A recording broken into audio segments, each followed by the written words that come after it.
Melissa and I had planned a theater immersion in New York City last weekend, and likely you can guess that most of it got snowed out, but not before we managed to squeeze in a fabulous matinee performance of Ragtime at Lincoln Center.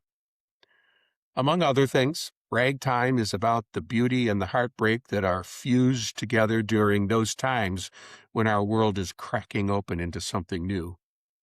The year was 1906, a raucous time when America was changing into a new version of itself, with so many opportunities as our country moved forward, coupled with so very much pain in that struggle. It was an excellent production, and considering current conditions, a timely revival of a classic Broadway show. Go see it if you can. Terrific cast, best singing I've heard on Broadway in a long while. And in the playbill, there was an unusual welcome written by Lear de Bessonnet, the new artistic director of the Lincoln Center Theater. Here's the last paragraph of what she wrote. In the last 120 years, we have felt tectonic cultural shifts time and again.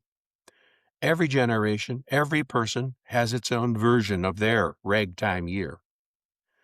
As we sit on the cusp of America's 250th year as a nation, there are few things that feel so quietly revolutionary as sitting in a room together listening to a story. And yet, it's deeply human. To sit in congregation with one another and share in these tales reminds us that we are never alone. Alongside the 41 actors on the stage and 28 musicians, there are also dozens of crew and staff, those 1,000 audience members, and also the 8 million New Yorkers beyond. We are all part of this ragged yet awe-inspiring fabric. Look to your left. Look to your right. I'm so happy that you are here. That I read that on the same day as the events unfolding in Minneapolis felt jarringly serendipitous to me. That to really see and hear the actors, musicians, technicians, along with the fully engaged members of the audience, they were there. To consider the story unfolding on the stage required everyone turning off their electronics and paying attention to the in-person human dynamics. It was the humanness and humaneness of the experience that suggests an antidote to our current cultural chaos.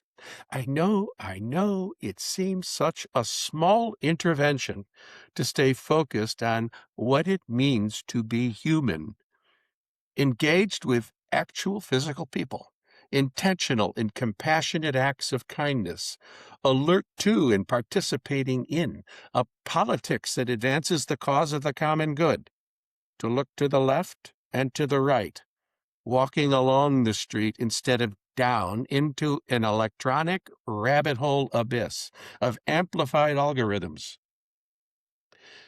But these small choices do take on a revolutionary character today. That's not a top-down agenda, but a bottom-up reclamation of the perennial values at the heart of our humanity. And I'll continue to repeat that we need to remind and support one another in this over and over. Thanks so much for listening to today's episode of Living in the Meantime with Stephen Bauman. To stay connected, visit stephenbauman.com for links to like, follow, and subscribe, along with updates on all of Steve's current projects, including Gaining Clarity, his concierge mentorship and coaching service. If you want early access to episodes, reflections, and additional content, be sure to subscribe on Substack. And of course, you can find us on Apple Podcasts, Spotify, and wherever you love to listen. We'll see you next week.